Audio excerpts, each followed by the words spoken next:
Hi, thanks for joining me in another video today. A lot of people ask whether they should get the standard range or the long range Model 3. I wanted to share some insights on differences and similarities and what might work best for you. The cars in this video are of a 2019 and 2018, but I will give some updated stats on the refreshed 2021 models. Here I have my Tesla Model 3 Standard Range Plus and a Model 3 Long Range Dual Motor.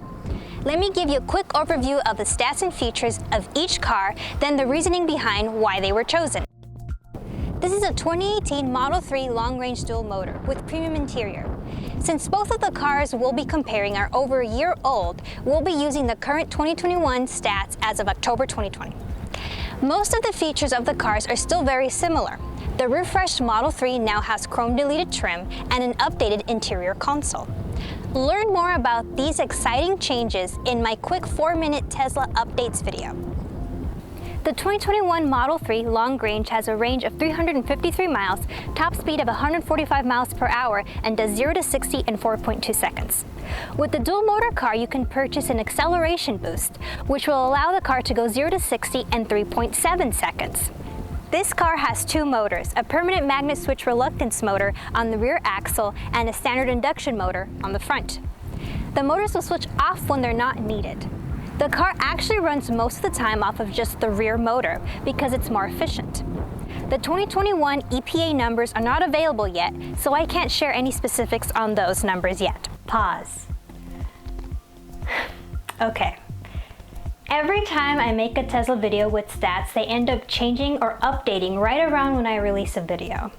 But that's okay because that means the car is always improving.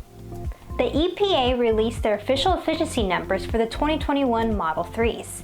The long range is now getting 134 miles per gallon equivalent, which is a great improvement. The Model 3 standard range still doesn't have its numbers yet, but I'll post it in the description once they become available. Okay, back to our regularly scheduled content. It's all-wheel drive, so it's great for driving in the snow and rain. What is included in premium interior? It has heated seats for the driver, passengers, and the rear seats as well. It has premium audio that has 14 speakers, a subwoofer, and 2 amplifiers. The car also came with interior floor mats and a garage door opener. Current 2021 cars don't come with the garage door opener, but it can be purchased and added in after you take ownership of the car. This car has a 74 kilowatt-hour battery and charges at 48 amps on AC power, which is about 44 miles per hour. When charging at superchargers or other DC fast chargers, it'll charge at up to 250 kilowatts. Why did the owner choose this car? They chose this car because at the time of purchase, they lived in an apartment, and for their job, they had a long commute that required visiting multiple clients a day. They didn't want to worry about charging or lack of charging in the apartments for the next day of a long commute. Funny story, they actually had a parking space right behind their apartment, and they used an extension cord to charge from their bedroom. Now they live in a house where charging is always accessible. I asked, if they started off with a home and not an apartment, would they choose the long range again? They said possibly, but they enjoy the speed too much. They also like the car because on road trips it charges faster and it gets a little more range to travel a little further before having to stop at a supercharger. They drive around 40 to 70 miles a day and charge around 3 days a week. The owner really likes the performance in this vehicle. It's very quick. A launch from this car is quite a thrill. Even if it isn't performance, it will definitely pose a challenge to most cars on the road. In the end, the extra cost to bump up from a standard range to a long range was no regret for them. This is my 2019 Model 3 Standard Range Plus with partial premium interior. The 2021 model has a range of 263 miles, top speed of 140 miles per hour, and the 0 to 60 in 5.3 seconds. What is missing in a partial premium compared to a full premium? Well, I don't have a subwoofer in the back, and I have fewer speakers. The rear heated seats are not activated. You can choose to activate the heated seats after purchase for $300. I also do not have the automatic garage door opener. My car didn't come with any of the floor mats. The new front doesn't look like it needs a mat, since it's entirely made of plastic. This car has a 55 kilowatt-hour battery and charges at 32 amps on AC power. This gets the car around 30 miles per hour of charging. On a supercharger or DC fast charger, it can charge at up to 170 kilowatts. This car is also slightly quieter than the dual motor, mainly because of the extra motor in the front. It isn't drastically different, but you can hear it a little bit in the front seats in my opinion. Or maybe I'm just hearing things.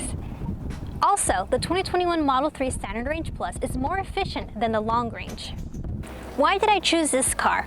First of all, it was the least costly of the Tesla lineup, most efficient, and it suited my needs. I approximately have a 30-mile commute for work and occasionally go on road trips. During weekdays, I usually charge 2 to 3 times a week. I don't drive as much as the owner of the long range, but do sometimes take road trips, which I haven't had a problem with charging or long charging times. The car is really good at directing your route for charging stops. Would I buy this car again? Yes. For what I drive, I would buy it again. I have access to charging at home, so when needed, I just plug in overnight. Another thing I do want to say is, since the first day that they unveiled the Model 3 back in 2016, I quickly reserved, and I patiently waited for the promised standard range car to come out. I was so excited when they came out with the long range, then the limited mid-range, then finally the standard range. I waited patiently, sort of, for the standard range and bumped it up to Standard Range Plus, and it's perfect for my needs. Now there's even hope of a $25,000 Tesla car in the future. Exciting! The biggest differences you are looking at are the price, range, and charging time at fast chargers. Both the cars also have premium connectivity in which you eventually have to pay for it monthly if you choose to continue the service.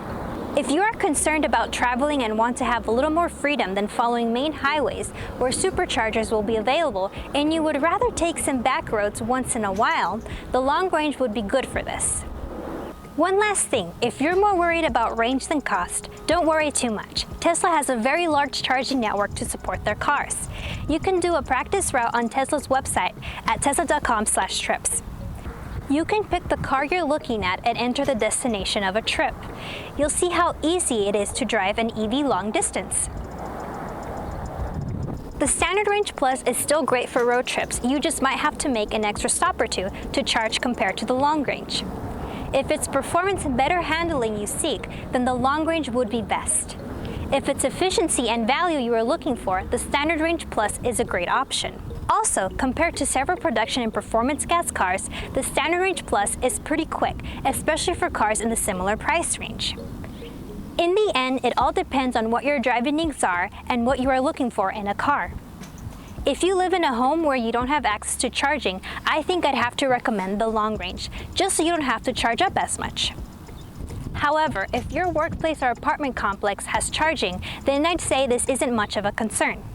Both are great options, and aside from the performance figures, the Standard Range Plus is still an excellent car and a great value. There is also another option to choose from, which is the Standard Range at $35,000. You do need to do a special order for that car, as Tesla does not list it on their website. If you need more space, then you should look at the Model Y. It's very comparable to the Model 3, but has some neat features of its own. I did a quick review video about the Model Y previously. If you want to know more about it, check it out.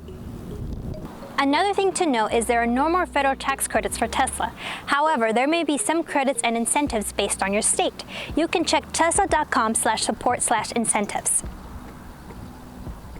Well, I hope that provided some type of clarity in both of these vehicles when making a decision. You could always go for the Model 3 Performance too, you know. Make sure to check the Tesla website for updates on stats and pricing. Would you recommend the Standard Range or the Long Range? Which one do you recommend? The Standard Range.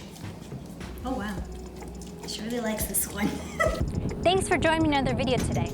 Don't forget to subscribe for more EV content. If you're interested in buying a Tesla, use my referral code in the description below. Also follow me on social media at KaiaZV and Kaia's Tesla. Kaia's my dog.